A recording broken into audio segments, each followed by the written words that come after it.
તેને ફ્લૂ માટે મોર્ફિન કરતાં પણ વધુ શક્તિશાળી દવા જોઈએ છે, પણ જ્યારે મને આંતરિક રક્તસ્રાવ થઈ રહ્યો હતો, ત્યારે તેણે મારી ખબર પણ નહોતી પૂછી. મારા બોયફ્રેન્ડને 5 દિવસથી વાયરસનો તકલીફ છે. ગયા શુક્રવારે અમે ઇમરજન્સી રૂમમાં 8 કલાક વિતાવ્યા કારણ કે તેનો માથાનો દુખાવો અસહ્ય હતો. મેં બધું જ કર્યું. મેં ધાબળા, નોઇઝ કેન્સલિંગ હેડફોન્સ અને આઈસ પેક કર્યા. મેં તો તેને વ્હીલચેર પર ફેરવવાનું કામ પણ કર્યું. તે દરમિયાન તે નાના બાળકની જેમ વર્તતો હતો.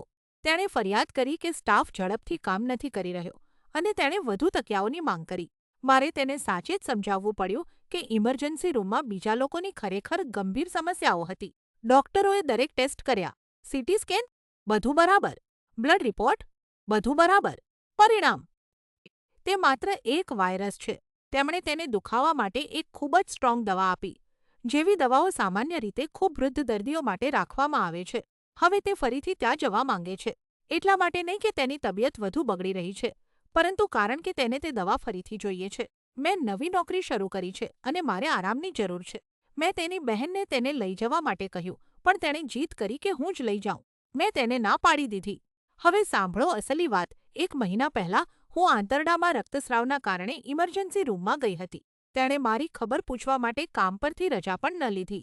હું જાતે જ ગાડી ચલાવીને ત્યાં ગઈ, એકલા હાથે બધું સંભાળ્યું અને જાતે જ ઘરે પાછી આવી.